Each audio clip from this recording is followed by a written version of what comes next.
I'd like to start tonight by offering you a kind of introduction to a particular style of meditation that's called shamatha. And this meditation practice comes from the Buddhist tradition. I've been learning it from my teacher, Cindy Lee, and I'd love to offer it to all of you tonight. So you should definitely grab some props. We're going to need something nice to sit on to start. And let me show you how I would like you to try folding your blanket this evening for your seat. So you can open into this small rectangle shape and then roll it into, or fold it over one time and then a second time. So you're going to make this little like pad, a little tri-folded seating pad. And then as you put that around behind you, you can come and sit on it and do a little quick check of the placement of your knees. So one way that you can sit is this posture that's sometimes called Swastikasana. It's kind of unfortunate. The swastika is a powerful and important symbol in the yoga tradition, but it was obviously co-opted for not so lovely reasons. And so it might be helpful to talk about it more in its English name, which is the auspicious pose. And in this posture, I'd like for you to try this. Wiggle your feet out so that your feet are supporting your knees. So it's not exactly the same thing as in a cross-legged seat. Like maybe easy pose would be your feet would be tucked in a little more. If we were doing, Siddhasana, that would be like heel to heel. This is a little bit different. It's a little more stable, right? Especially on such a windy day as today, having a more stable seat can be helpful. And then just do this little check. Hip points in relationship to knees. Are your knees a little bit lower than your hips? And if you're finding that your knees are still popped up pretty high, try sitting up on a second blanket or give yourself some more support under your legs. Excellent. Let your hands rest on your thighs here. Try hands down. And then do something for me. Slide your fingers all the way out to your knees. We're going to say that's too far, right? You can feel how far in front of your elbows or in front of your shoulders your elbows go. And then slide your hands all the way back towards your hips, and that'd be like much too far back, right? You can feel how your shoulders have to work a little bit. Can you find that place that's right in between? Nice. And just let your elbows hang down under your shoulders near the sides of your body. Excellent. Now, if you have yourself set up in this posture, this is called the Mudra of calm abiding. That sounds quite lovely, right? Exactly what we want to cultivate in this evening. But if you find that you're in this position and it doesn't feel comfortable for your shoulders or your elbows, there's another option you could try. And for this option, you take your left hand, so you take the fingers of your left hand and place them right at the base of your right finger. So right where your right fingers meet into your palm. And then bring your thumbs together so that they're barely touching or just touching a slight bit. Sometimes you talk about having the width of a piece of paper in between your fingers. And then you just take this little setup and rest it right in your lap. And so maybe you'll feel, oh yeah, this is the right position for my hands. Or maybe you'll be like, oh no, forget it, hands down. You can pick whatever you like. But once you pick one, let's just stick with it for this first phase. Okay, it looks great, everybody. Lift up just a little bit taller through the crown of your head. Think like strong back, but a soft front. And close your eyes.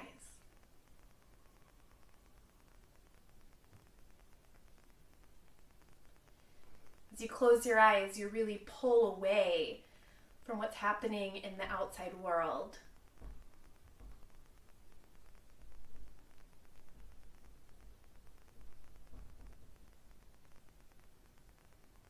Have one of those moments where you sit quietly with yourself.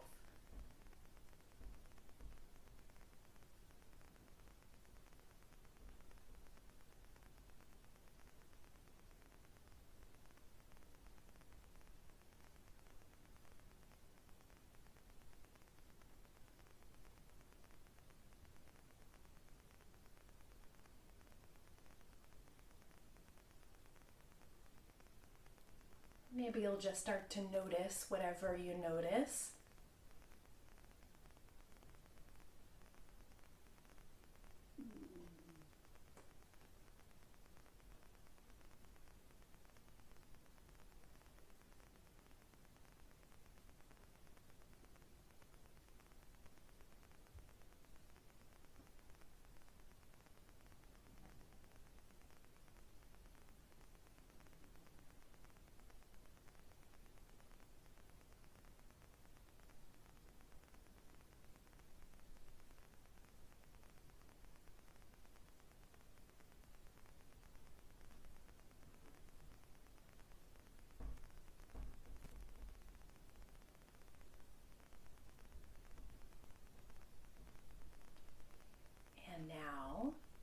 Take a breath in.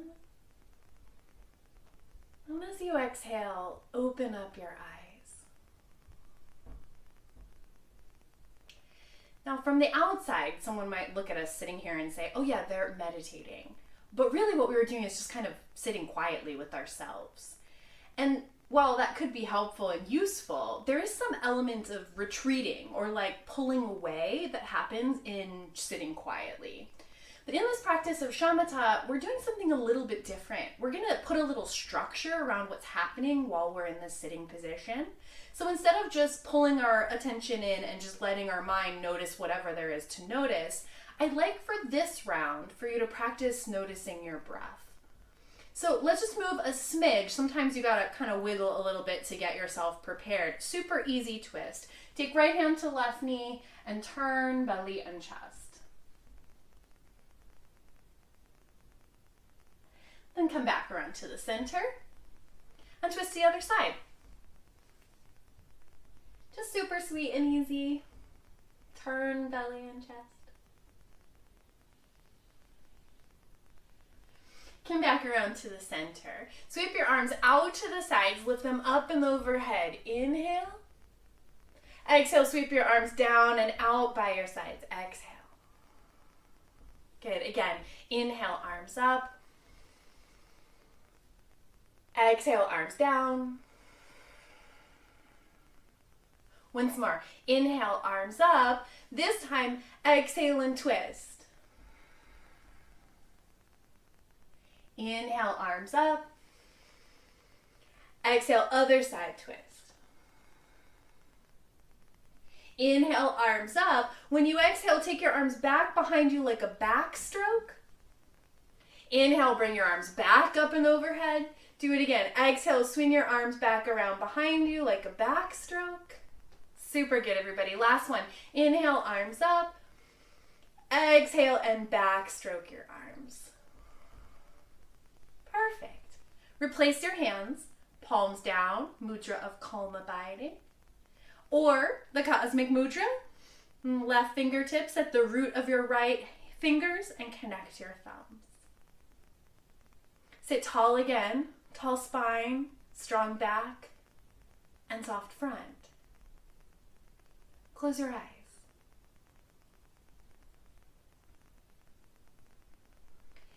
And just develop this sensation of breathing.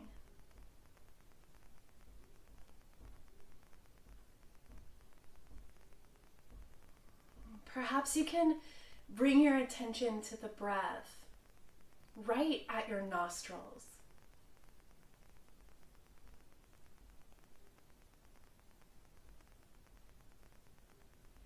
Can you feel the air passing in and out by the tip of your nose?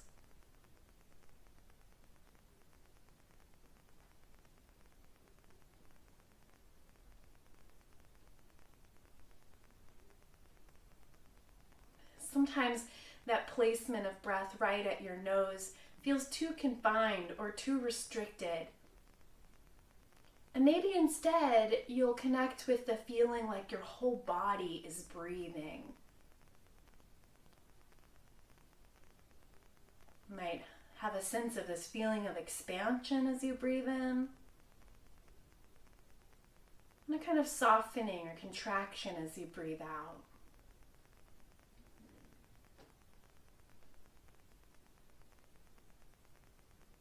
So pick one of those places where you notice your breath. At your nose, or whole body breathing.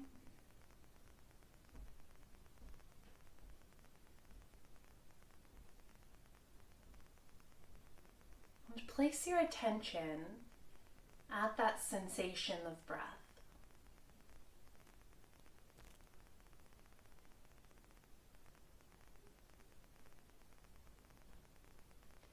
Now we expect that the mind will wander. It's the nature of the mind to move. But every time you notice that your mind has strayed from your breath, you just replace your mind. Feel that you're breathing. Place your mind at your breath. When you notice your mind has strayed, replace your attention back to your breath.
And now, deepen your breath.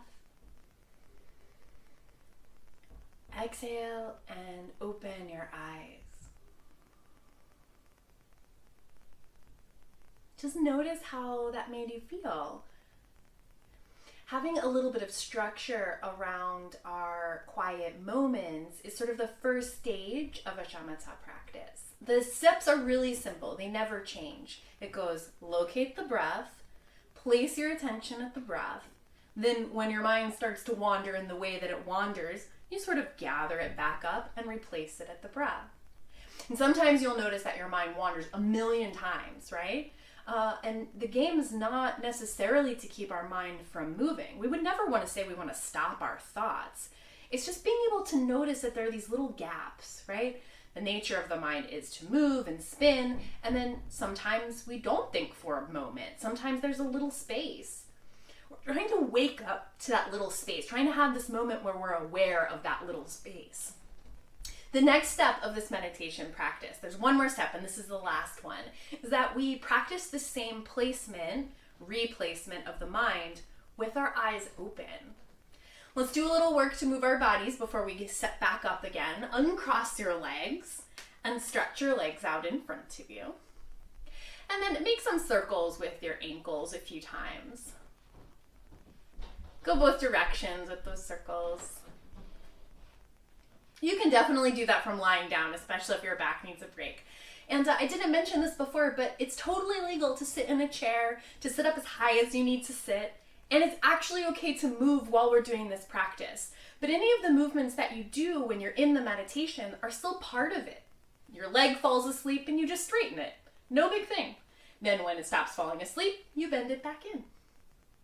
Speaking of bending knees, take your hands to the inside edges of your knees. Can you feel that little groove right at your inner knee? Do you know what I'm talking about, that little groove? Use your fingers, just index finger and second finger in that little groove, and bend your knees. Bring your legs in towards you. And then fingers are still in that little groove. Open your knees out to the sides. Nice. Then fingers are still in that little groove. Lean back and straighten your legs out into a wide V. Good. Then fingers are still in that little groove. Bend your knees again. Your fingers can help you bring your legs back in. Then slide your hands to your outer knees, gather your legs, and straighten them out in front of you. You want to do that little flow again? Slide your fingers to the inside of your knees, lean back, bend your knees. I can't slide very well on my blanket. Good. Fingers still in that little pit. Open your knees, little Baddha Konasana. Fingers still in that little pit of your knees. Straighten your legs out into a wide V. Make that Upavista, wide-legged pose. And then still fingers in that little groove. Bend your knees back into Baddha Konasana. Excellent. Slide your hands to the outside of your knees. Pull your knees together. And then straighten your legs. Good work, yogis. Lift your arms up and overhead. Inhale, arms up. Exhale, arms down. Add the twist this time. Inhale, arms up. Exhale and twist. Super sweet. Inhale, arms up. Exhale, twist the other way. Inhale, arms back up. Exhale and lower. Perfect. Come back into your cross-legged seat. Maybe you'll like to switch the position of your legs, or maybe not. Try that pose, the more stable version, auspicious pose, where you wiggle your feet out underneath of your knees. And then just check your seat. Any refreshment needed there. Maybe you have to scoot back or sit up a little higher. You could sit back against the wall if that would help support your spine. Sit up higher if you need to. Even move to a chair. Okay, hand placement. Palms down if you like. Mudra of calm abiding. Or perhaps you'd like the cosmic mudra. Left fingers right at the base of your right fingers and connect your thumbs. Let that little cup rest in your lap. Sit tall, but soften the front of your body. Close your eyes. Have that check-in. Feel that you're breathing. Then just decide, will your breath place be your nose or that sense that whole body breathes?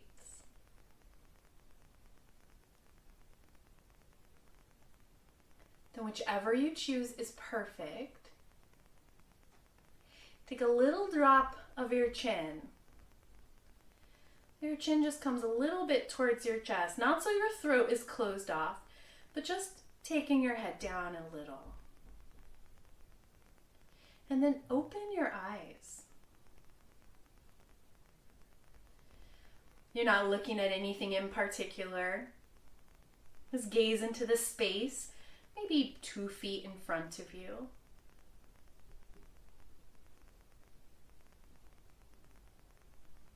And connect with the steps of this practice.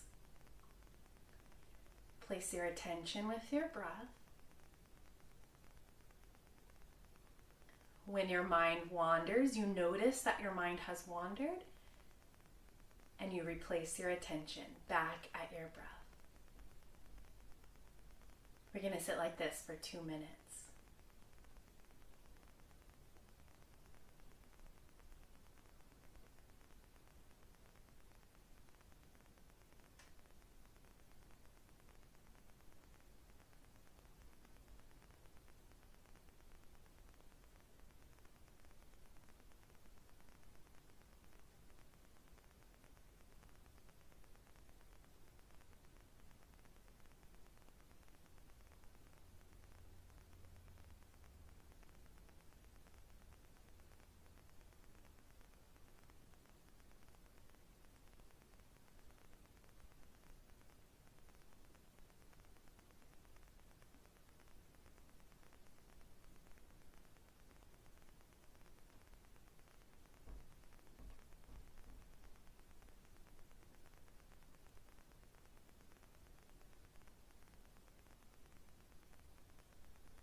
deeply. As you exhale, lift your chin and blink your eyes a few times. It can be quite a different experience to do that practice with eyes open. You know, sometimes meditation styles are promising us a kind of quietude. They're promising us a way of pulling into ourselves. In fact, we pull into ourselves quite clearly in restorative yoga practice. But this particular meditation, shamatha, this practice is about cultivating stability. It's about cultivating a kind of clarity, becoming familiar with our mind, and doing that whether there's craziness and busyness in the world around us or not. Sometimes it doesn't feel very relaxing. That might not be the result for you. But I think as we start to train our mind, we can recognize these moments where there's those little gaps. Even when we're out in the world and we encounter something really stressful, we don't have to close our eyes and pull into ourselves, but instead we practice with our eyes open in such a way that we can find those little gaps. Thanks for participating in this introduction to meditation. I look forward to working on this technique with you again soon. Join your palms together in front of your heart. With a wish for peace for all beings everywhere, Om Shanti, Shanti, Shanti Om. Peace, peace,